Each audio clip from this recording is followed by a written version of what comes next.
Hello, everyone, and welcome back to another podcast episode. My name is Alicia Gogan, the host of the Glow Up Secrets podcast, where I help you expand your mind and become more self-aware so that you can glow up into the best version of yourself. Okay, welcome. I was going to say welcome to Sunday service. Please, why do I do this? Welcome to Sunday service. It's probably not going to be on a Sunday. It will be on Friday that I post this episode. Listen.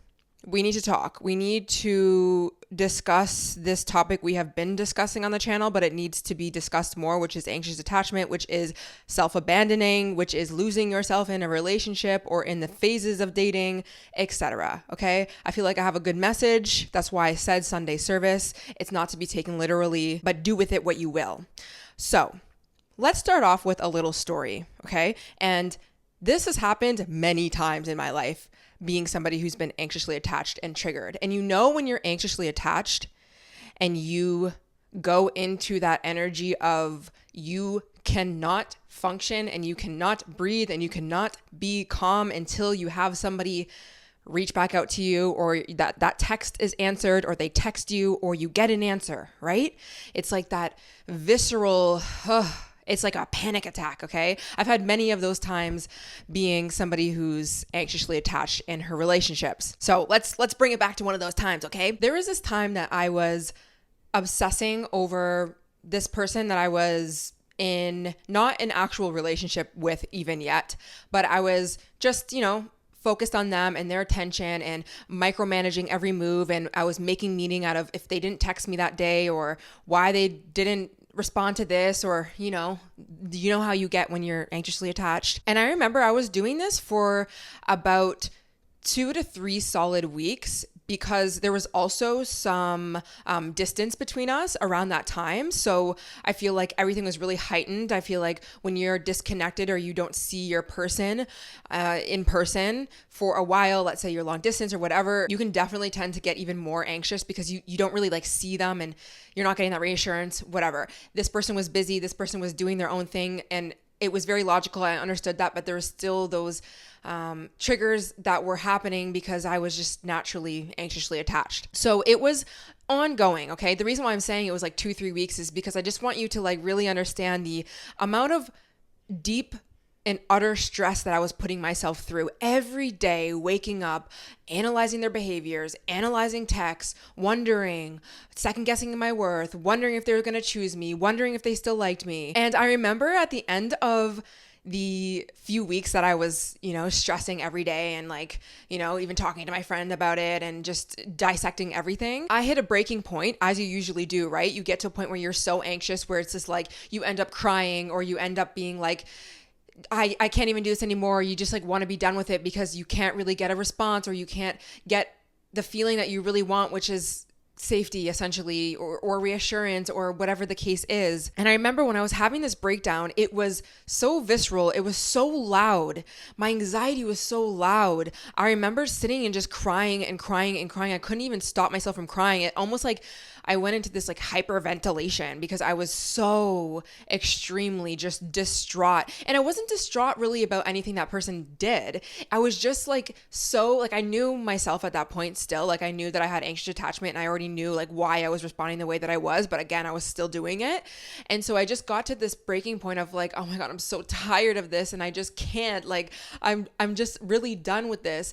And after I stopped crying and I knew I needed to let it out and just keep crying and let it out and let it out and let it out, I was holy shit, my anxiety and my emotions, they're so loud right now. And they're so loud right now because it's really this deep reflection of how much I've abandoned myself the past few weeks.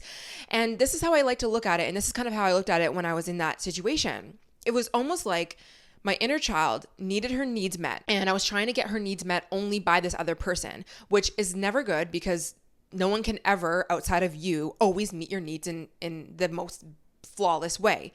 Even if you're in a secure, healthy attachment, it's just kind of impossible to always want that. Doesn't mean you don't want that. Doesn't mean that people need to show up a certain way in your life. Yes. But realistically, I was putting all my attention and trying to get my needs met, my inner child's needs met by getting that reassurance and getting that love and getting that validation from this person. And mind you, during this time, we weren't even in a committed, solid relationship. So it was a little bit hard to even do that. And I knew that logically, because it was like the beginning stages kind of a relationship. So I was realizing like, wow, I was dishonoring myself and abandoning my inner child who needed her needs met by going outside of me and looking for those needs and somebody who couldn't really even do that. And this person, by the way, wasn't even a toxic person, but I was so obsessed with that person and my attention was on them so much that no wonder my inner child felt like she had no other option but to just break down and cry. And the cries were so loud because I wasn't even listening to her. I wasn't even connected to her. Every single day I woke up and I said, I'm going to abandon you and I'm going to put my attention on this person and I'm going to watch them and I'm going to wait and I'm going to wonder. And on top of that, no wonder her anxiety, no wonder her emotions were so loud, and no wonder she felt like shit, because you know what else I was doing? As I was having my attention on that person and waiting and wondering, and am I deserving? And are they going to pick me? And are they going to text me? What that message sent to my inner child was, you're not good enough. You don't deserve love. Maybe you'll get it. Maybe you won't. Imagine how that part of you feels when every day you wake up and you wait for somebody to text you. You wait for somebody to choose you. You wait for somebody to love you. It's no wonder you get so anxious. It's no wonder you feel like shit. It's no wonder you start acting out of these behaviors. Every day I chose to leave myself. Every day I chose to put my energy on every single other thing in my life other than myself and my own needs and my own wants. And also every single day I was telling myself, you're not enough. And so if you've ever been through this situation, and I've been through it many times, I want to give you some advice. And the first thing that I actually want to say to you is, you are not a flawed human being because that's the type of dynamic that you get into. You have learned to be anxious. You have learned to second guess yourself. You have learned to wait around for people to choose you. For me, when I was younger, this was very prevalent with my father. I learned that my needs didn't matter. I didn't get that reassurance. I didn't know if he was going to be consistently showing up for me. So I learned that with love, to gain someone's love, you must wait. You must let them decide. You must second guess your own worth. You probably aren't deserving of love to begin with. And so when you get into dynamics when you're older, that is what plays out. Your attachment styles. Now that could be with a father, it could be with your mother, it could be with whoever, even just your closest caregivers, or it could just be from past relationships. But realistically, your past relationships are still stemmed from those early childhood attachments. So I want you to give yourself love and compassion and to understand the part of you that kept leaving yourself, leaving your inner child, leaving the real deep needs of love and connection that you do deserve and that you do need to have met. Understand that that part of you just learned how to meet your needs in a way of going outside of yourself and saying, okay, who can help me? Who will love me? Who will whatever? Because that's what you learned to do when you were younger. You waited around for love. You waited. And a lot of the times you didn't even get it. Now, I'm going to give you a few tips of what I have done in the times that I get triggered and I'm like in that state of that story, like I just said. And I'm also going to give you a lot of really good tips that I feel like can be helpful for the times that you are in the dating stages or you're in a relationship currently, even if you're in a situationship, but genuinely, even if you're just like not necessarily as triggered as the story that I just told you, because I think that this is a journey. It's a cycle. It doesn't mean that you implement one tip and then all of a sudden you never get triggered again. I still get triggered sometimes into my anxious attachment, but I feel like the tips and the advice that I have that I'm going to give to you guys has really helped me pull back and not act out of that anxious attachment and kind of make everything a little bit more messy than it needs to be. And I'm able to kind of be with myself a little bit more. So when I was in that breakdown and I realized, wow, the reason why my anxiety and my emotions are so loud right now is because I've abandoned myself. Like, I'm not with myself. I'm with him. I'm with my energies with him. Every second of the day, I realized the only way that I'm going to feel happy right now, the only way I'm going to feel at ease, actually, let's take away happy, because that's not even what I'm trying to be right now, is even happy. I just want to be stable, right? Like, I just want to feel like, not like shit. I can't wait around for this man to come back into my life or give me the validation or give me the text or give me whatever, because I know I'm smart enough to know that even when he comes back and he does that, I'll still be anxious as soon as he leaves again. And I don't mean leave as in unhealthy. I mean leave because it's a healthy, secure attachment and he has his attention on something else. And honestly, I don't want to be at the mercy of someone else's energy. I don't want to only feel good when I get that text back. I want to feel good right now. I do not want to have to wait around all day and wait for that text to put me at ease. And please, if you're in that state right now, or you have been, or you sometimes get into that state, I really hope that you make that a goal for yourself, to learn how to put yourself at ease without the need of that person giving you that energy back. And I'm going to disclaim this here. It doesn't mean that that text won't feel amazing when it does come, okay? And I just want you to like tell yourself that message as well. It's okay if there's a part of you that still wants that message. Of course, you're going to feel a little bit better. And of course, things would be actually even better if they did text, or if they did come back, or if you did get their energy. Yes. But I want you to take back your personal power, and I want you to show up for your inner child that needs you. Your inner child does not need you to wait around anymore for someone to choose you or to love you. And I think about the time when I was younger and I sat and I was lonely and I was waiting always for love, always waiting for something from my father, something from my parents, just waiting. I was also an only child. I have half siblings, same dad, different moms, but we didn't live in the same house. So I was alone a lot of times. I just remember just waiting and just being so alone. And what you can give yourself now as an adult is that gift to your inner child of, baby, we're not waiting anymore. We are not waiting for anyone to choose us. We are not waiting to have fun. We are not waiting to be happy. We are going to build a life where we can feel good right now. I want you to save yourself. So coming back to yourself requires you to let go for a moment. Detach from that person or that circumstance that's triggering you, that you've had your attention on. For this case, I will just give that example as like a person. And I'm saying a man just because I date men. Somebody left in my comments asking if I was homophobic because I say that I am a woman and I date men. I just want to make this very clear. The only reason why I even say that is because when I don't say that and I just talk from experience, people will be like, why can't you use examples of dating women or this, that? I don't date women. I have nothing against anyone, okay? I just don't date women. So I'm not going to speak on that circumstance. Does not mean that I do not like all types of people, okay? I love everyone, seriously. And if you don't think that, then I'm sorry that that's what you think, but absolutely not. I am simply just speaking from experience. I date men and I identify as a woman, so that's where I'm coming from. But I always say you can take my advice and you can flip it and you can use it to your own circumstance, whether you date women, whether you date men, if you're a man, whatever the case is. Everyone is welcome. Please do not get offended by anything that I say when it comes to that. So anyways, when I see myself being in this anxious, attached version of me, and I'm saying version because it's just a part of your story. It's not who you are entirely, which we'll talk about at the end as well. I had to detach from the man because I knew that like, even if he did text me or whatever, I'm just going to go back into this anxious attachment style as soon as I don't hear from him again, And also I want to have my power right now.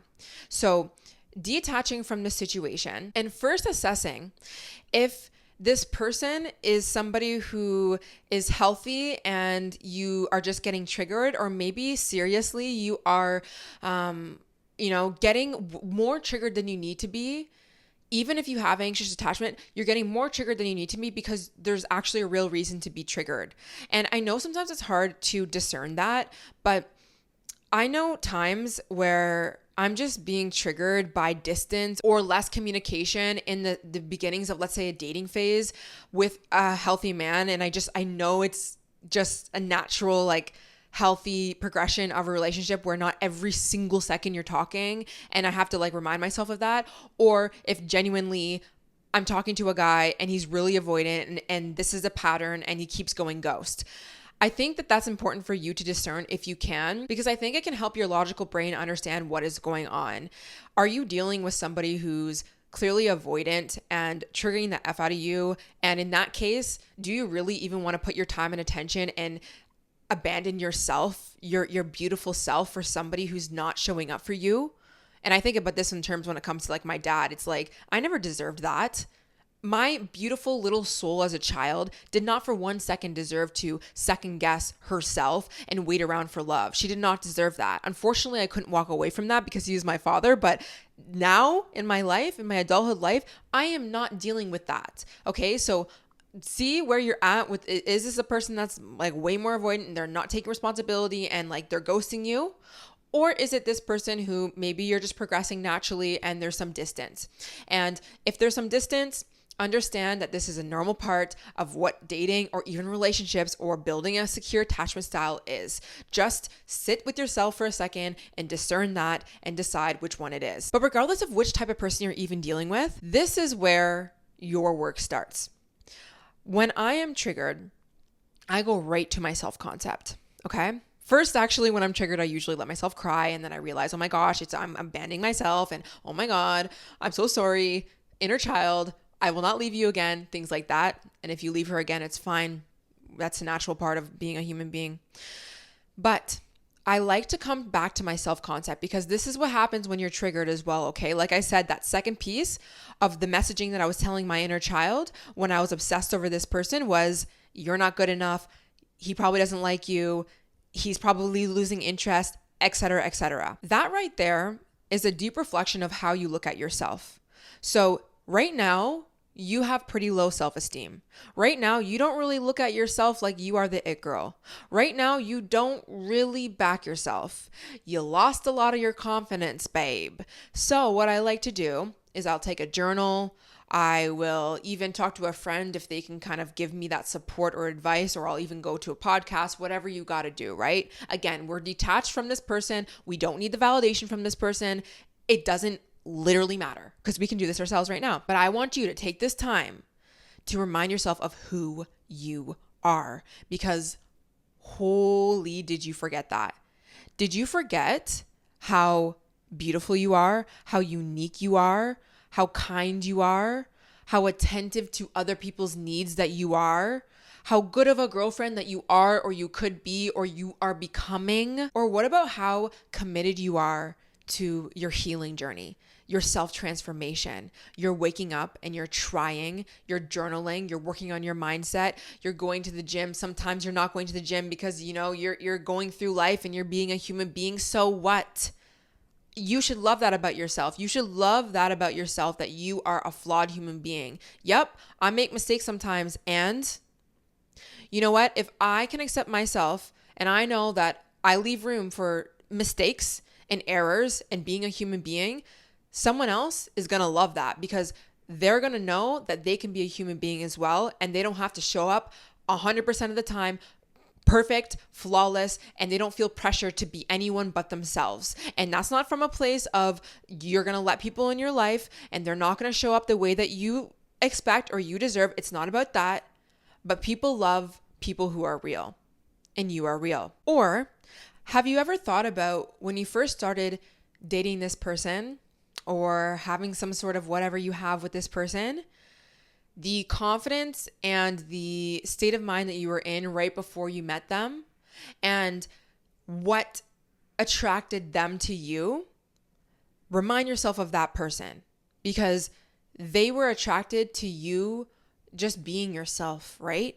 You showed up however you showed up in that relationship, and that's the energy that you should keep. So remind yourself of that. And you really need to have a practice of this. You really need to have more of a practice of looking at yourself in a beautiful light and reminding yourself of who the F you are versus spending all of your time and your energy focusing on someone else and questioning your worth.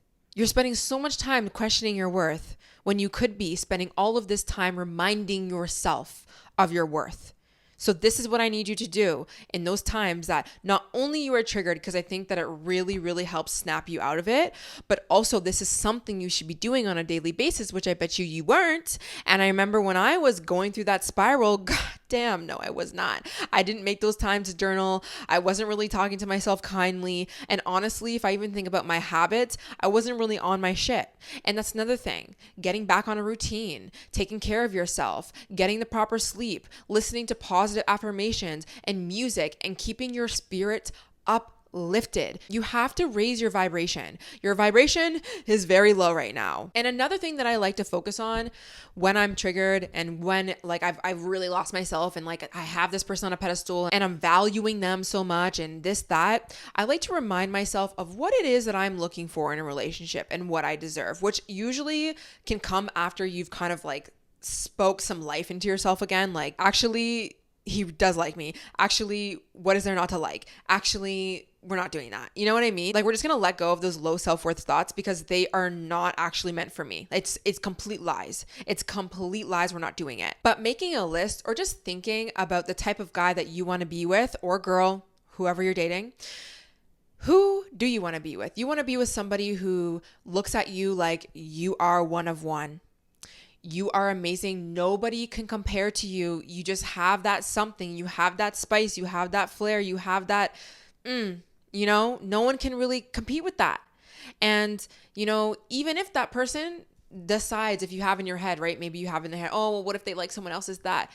No one will compare though. Yeah, maybe, okay, they'll go meet somebody else, or maybe you think that they like someone else or this, that, or maybe you don't. But if you do, okay, and you're going to be the better option. You're going to be the better option because you have that connection with them and you're amazing and you're kind and you're loving and you're smart and you're funny and you're this and you're that. Okay? Remind yourself of that. But also remind yourself the man for you or the woman for you is the person who knows your worth and sees your worth and wants to be with you and shows you commitment and shows you affection and shows up for you consistently and wants to do this with you. So if you're not getting that, maybe it is that avoidant. Remind yourself of what you do deserve, and you will find this avoidant person becomes kind of an ick to you because the avoidant person is not for you. Can you please understand this? If you are dealing with somebody who's avoidant, or if you're dealing with somebody who's like wishy-washy, or if you're dealing with somebody who's saying, I don't know if I want to commit, this person is not made for you. And this is what I mean. I'm not saying that you can't get commitment from this person, but that version of them should not even be in your awareness. You should not be getting upset or triggered or second guessing your worth against somebody who doesn't know what they want or is not on their shit, because you deserve somebody. And the person for you is going to be the person who is sure about you. That's it. That should be your standard. The person for you is the person that is sure about you, that is showing up, that knows your worth. But guess what? You're not really going to find that unless you know that you are worthy, that you know what you deserve. So you need to remind yourself of what you deserve in a relationship. You deserve commitment. You deserve someone showing up. You deserve communication. You deserve X, Y, and Z. And ground yourself in that. And get excited for that. And so the excited part kind of comes from if you, let's say, are dating somebody who it's probably just like normal and healthy and like a natural flowing into like dating and relationships. Ground yourself in the knowing of what you expect and deserve out of a relationship and let that person meet you where you're at. Stop chasing. Stop second guessing yourself. Stop waiting. Stop wondering. There's nothing to wait for. There's seriously nothing to wait for. You're doing yourself a disservice if you're doing that. Now, hopefully by you doing the practice of emotionally releasing, letting it out if you need to, and also journaling, self-concept, reminding yourself of your worth, getting on your routine, reminding yourself that you are that girl. And if this guy, this girl, this whoever don't want to see that or can't acknowledge that, that's good. I am not trying to chase you. I'm not trying to convince you of my worth. We're not doing that. We're too old for that. I don't care if you're 18. I don't care if you're 16. I don't care if you're 40 years old listening to this podcast. We're too young. We're too old. I don't care to be doing that. Now, here's some more advice and reminders on the times that you are in a relationship, you're building a relationship with someone, you're in that stage, you're in relation to somebody. For one, like I've already mentioned, you are not your anxious attachment style. And even if you're listening to this and you have an avoidant attachment style, or maybe you have both, because I do, that, yes, is a part of your experience, but it doesn't need to be your identity. Okay? You can decide right now that, you know what? No, I'm actually good. I actually don't need to be anxiously attached. I actually don't need to be the version of me who waits for a text. I don't need to do that. I'm better than that. I'm worth more than that. My inner child is worth more than that. Number 2, I want you to get comfortable with silence and space and time. I think that this is something that helps me breathe a little bit when it comes to being in a dating phase and building attachment with someone, is reminding myself that I don't need to rush things, okay? I don't need you to text me right this second, or else what? I'm gonna die? No. I don't need to have that conversation with you right this second. I don't need anything. It would be nice. Yeah, for sure. It would be nice to hear from you. Communication, this, that, standards, expectations, boundaries. Yeah, obviously. But there seems to always be this time urgency when it comes to being somebody who gets into that anxious attachment behavior. And you kind of need to check yourself and remind yourself when it comes to dating that it's okay that there's space and there's time. It's okay that this person didn't get back to you right away. It's okay that you don't see this person every day. It's okay that there's some time and distance. You need to ground yourself in your self-concept. You need to remind yourself of who you are. You need to bring your attention back towards yourself also. And you will find you won't even be counting down those seconds. But realistically, in a healthy relationship, a natural progression of a secure attachment style, sometimes it takes a little bit of time. And I've done a lot of, I don't want to say research because it's not really research, but I've gotten, from what I can tell, from what I can see, a lot of perspective with people who do have healthy relationships. And I always ask people who have healthy relationships, or I mean, whatever, like no relationship is the healthiest, everyone has their issues, but I ask the people in my life who are either married or insecure, like they're in committed relationships and they've been together a long time. And the common denominator kind of was 2 things, actually. One, yes, they actually did get triggered a lot at the beginning. And I can say this even from experience. So if you feel like you're getting triggered, even in like a quote unquote healthy relationship, and you're wondering if it's even healthy because you're getting triggered, understand that that's usually like what happens. But 2, sometimes it goes a lot slower than you think. And sometimes like you wonder if this person's even for you, if there's no like instant spark, or you're obsessed with this person, or there's mad chemistry. It's more of that slow burn. It's more of the, okay, this is taking some time, and now I'm wondering if this is even worth it, or if this person even really likes me, because we're not diving into it in 3 seconds. But I do want you to think about your past, and I do want you to think about how you tend to be sometimes when you're anxiously attached, and or you're with somebody who's maybe love bombing and stuff. Is going fast always the best thing in a relationship? Sometimes not. Not all the time. You want to get to know this person. You want space for yourself so that you don't lose yourself to your anxious attachment style. Now, this kind of piggybacks to the next thing, which is having boundaries for yourself and your self-care and your routines. And this should be established all throughout your relationship. Because this is the thing, even if you really like this person and you guys are vibing and you have so much connection and like passion, and they're even available to see you all the time and you're available to see them, it's not to mean you don't go into the direction of love. Okay, we love it. We love that like euphoria feeling of whatever. Okay, we get it. But especially when you have a tendency of being anxiously attached, I want you to really try your best to make sure that you still have boundaries, because like I said, you don't want to lose yourself to your anxious attachment. So if you are available to see somebody all the time, it doesn't mean you have to see them all the time. This is not about playing a game, but it's about choosing yourself as well, because this can get you into a slippery slope. If you are available all the time for someone, and that person even is for you, but let's say you are always available. So if they call you at any time throughout the day or even at night, and you really want to see them, if you keep doing that, you will find you will start to get into your anxious attachment style really quickly with this person. And then for whatever reason, if they don't call you that night, or if they go away for a work trip, or if they have their own life, most likely you're going to get even more triggered because you have spent all of your attention and all your time with that person, and you haven't practiced bringing your energy and bringing yourself back. So although, yes, you might want to spend all this time together and you want to be with this person all the time, what I have found in my own personal life, okay, take my advice or leave it, that's fine. It's okay to say no. It's okay to have some boundaries. It's okay to wait and to have that time again. And realistically, I always think about this when it comes to dating somebody who, let's say they're calling you at 10 p.m. and they're like, hey, do you want to like chill for a bit, this, that? Maybe it's a healthy guy, okay? I'm not talking about a Netflix and chill type of booty call guy, okay? We're not even talking about those guys. It could be healthy guys. It could be a guy who just likes you and, you know, you hang out all the time and you've had a million dates and you know you're like serious about him and he's serious about you and he is calling you here and there and he wants to see you at this time, but 10 p.m. is your bedtime. Well, first of all, 10 p.m. is your bedtime. So why is it that you aren't having that boundary? 10 p.m. is your bedtime. This is when you're going to sleep.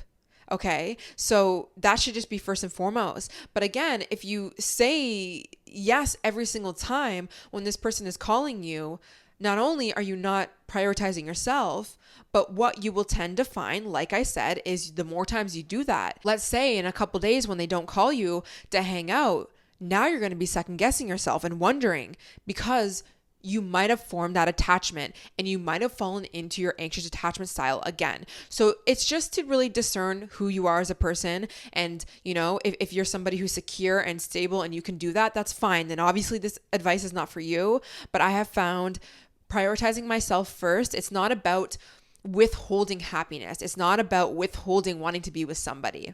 It's first about choosing yourself. If my routine is I go to sleep at 10 p.m., then why is it that I'm choosing somebody else over myself? Now, if my bedtime wasn't at 10 p.m. and I literally had nothing to do and that person asked me and I felt like inclined and I wanted to, sure, I'm going to go do that. But usually when you do it from that place, you don't find yourself falling into your anxious attachment style because you weren't doing that based out of, oh my gosh, I should go and hang out with you because if I don't hang out with you, I don't know when you're going to come back. And I don't know if you're going to call me in 3 days and I really want to see you. And I don't feel like I can choose myself and you still show up the next day. Okay. So you need to know when you're saying yes to things based out of, well, if I say no right now, that means you're not going to love me tomorrow, or simply, I don't really have anything to do anyways, and I want to see you. And it has nothing to do with me going over to your house because I think that you're going to leave the next day. So really just know yourself. Okay, the next thing requires some maturity, and it requires you to remove your ego. And that is, you need to be okay with your partner having their own life. And you really got to stop taking it personally when they do. It is not them rejecting you. It is not them not wanting you to be a part of their life. If they go with their friends sometimes and you're either not invited because maybe you're just not part of that friend group yet, or maybe this person's going out with their boys, or maybe it's like a family function and maybe you guys are not, whatever it is. Obviously, if you're in a deep committed relationship and they're not inviting you to anything, then that's another story. But I find I've been there where sometimes, many times, I've taken it very personally and I felt this sense of rejection because they were taking time for themselves and they had boundaries for themselves and they prioritized themselves. And you have to think and wonder, it's like, how is it that I'm not okay with somebody setting boundaries for themselves and taking care of themselves and having their own alone time? Well, that's probably because I don't even do it for myself and I don't even prioritize that.